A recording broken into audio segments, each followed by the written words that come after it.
Bene, buon pomeriggio a tutte, buon pomeriggio a tutti. Il tema di oggi, come avete visto, è quello della derogabilità contrattuale tecnologica delle norme che prevedono eccezioni e limitazioni al diritto d'autore. E cosa significa in primo luogo derogabilità e a cosa facciamo riferimento? Facciamo riferimento alla possibilità che tramite un contratto le parti che utilizzano questo contratto per disciplinare l'uso di un'opera dell'ingegno protetta dal diritto d'autore possano stabilire che determinate eccezioni di cui possono beneficiare gli utilizzatori, gli utenti di queste opere dell'ingegno non siano applicate. Quindi quando parliamo di derogabilità contrattuale, quello che immaginiamo è che esista o possa esistere un contratto che prevede che l'utente, l'utilizzatore di un'opera dell'ingegno non ha la possibilità, perché è espressamente escluso da una clausola contrattuale, di beneficiare di alcune eccezioni e limitazioni. Ora, questo è un tema su cui il legislatore si muove in modo un po' ambiguo, perché per un verso è vero che ci sono delle eccezioni e limitazioni che sono espressamente considerate come inderogabili contrattualmente da parte del legislatore.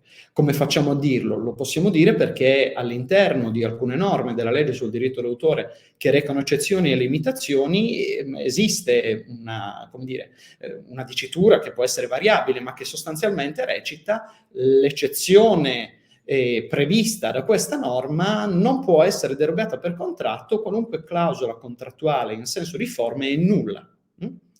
In altri casi, invece, il legislatore prevede espressamente che delle norme che prevedono eccezioni o limitazioni siano derogabili contrattualmente. Di solito questo noi lo vediamo con l'indicazione salvo patto contrario, quindi salvo diverso accordo tra le parti, si applicherà quella determinata norma sulle eccezioni o limitazioni, che a contrario significa che se un patto contrario non c'è, ma che è possibile, quella norma troverà applicazione. Ora, il problema è che le norme per le quali il legislatore prevede espressamente la derogabilità contrattuale o l'inderogabilità contrattuale sono un numero limitato. Nella maggior parte dei casi il legislatore non prevede del tutto la derogabilità o l'inderogabilità delle norme. Quindi quello che l'interprete si trova a dover sciogliere come interrogativo è cosa dire, cosa fare quando il legislatore non prevede la derogabilità. Ora, immaginate per esempio che la recente direttiva sul copyright nel digital single market, nel mercato unico digitale, a volte sullo stesso tema, sulla stessa tematica, può avere un approccio contrastante. Pensate soltanto all'eccezione in materia di text and data mining, che in un caso, cioè quando il text and data mining viene effettuato da enti pubblici di ricerca, università, eccetera, prevede l'eccezione di text and data mining come inderogabile contrattualmente, e quando invece di questa eccezione possono beneficiare soggetti privati, prevede che invece sia derogabile contrattualmente. Ma come stavo dicendo, uno dei temi fondamentali è capire cosa fare, cosa dire quando il legislatore non specifica se l'eccezione è derogabile o inderogabile contrattualmente. Ora, sarebbe sbagliato probabilmente sostenere che nel silenzio della norma le norme per le quali il legislatore non si pronuncia siano sempre derogabili o sempre inderogabili contrattualmente. La verità è che quello che il legislatore ci induce a fare è un'analisi caso per caso, cioè di indagine degli interessi protetti da queste norme, per cercare di comprendere se questi interessi protetti sono talmente importanti da rendere inderogabili queste norme o invece possono essere, regolamentati da un contratto in modo tale da escludere la loro applicazione proprio perché non sono reputati così importanti o comunque prevalenti rispetto al principio generale della libertà contrattuale. Poi il tema della derogabilità contrattuale è strettamente associato con un altro tema, che è quello che viene definito di derogabilità tecnologica. Cosa si intende per derogabilità tecnologica? Ora, sono ormai alcuni decenni che molto spesso le opere dell'ingegno vengono immesse sul mercato utilizzando delle misure tecniche di protezione. Cosa sono delle misure tecniche di protezione? Ci confrontiamo con queste misure quotidianamente.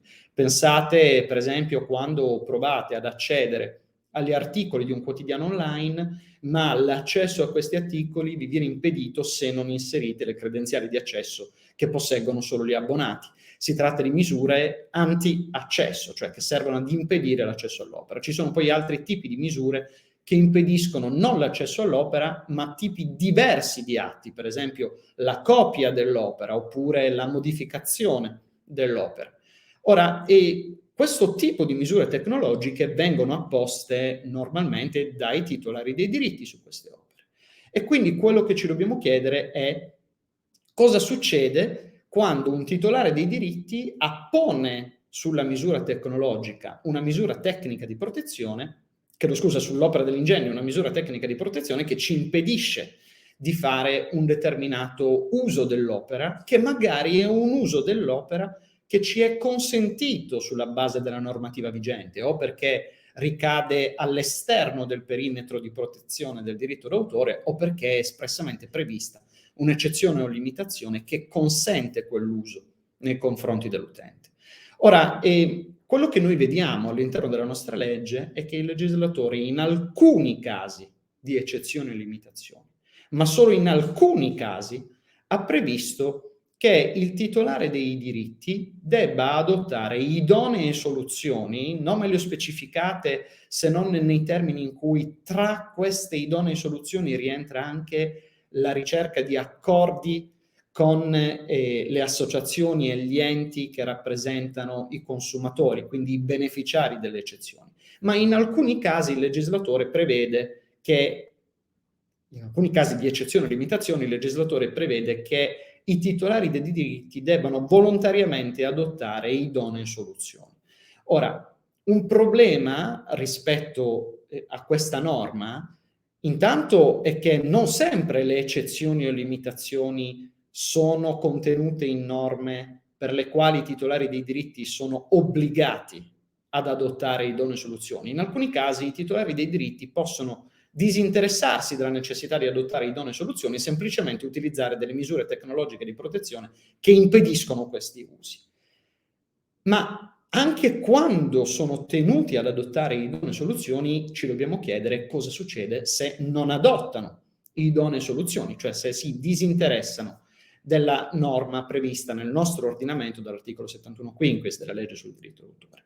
Ora, il procedimento che la legge prevede per superare questo stallo è piuttosto complesso, cioè la legge prevede che in caso i titolari dei diritti non adottino idonee soluzioni neanche nei termini del tentativo di raggiungere un accordo con le associazioni che rappresentano i beneficiari dei diritti, o comunque quando anche tentino e questo accordo non venga raggiunto, quello che possono fare questi soggetti, le associazioni rappresentative dei titolari dei diritti o dei beneficiari delle eccezioni e limitazioni, è esperire un tentativo di conciliazione davanti al Comitato Consultivo Permanente in materia di diritto d'autore. Il problema è che ovviamente questo tentativo di conciliazione potrebbe risultare infruttuoso, o un altro problema è che il singolo consumatore non ha titolo per adire il Comitato Consultivo Permanente. Rimane quindi il problema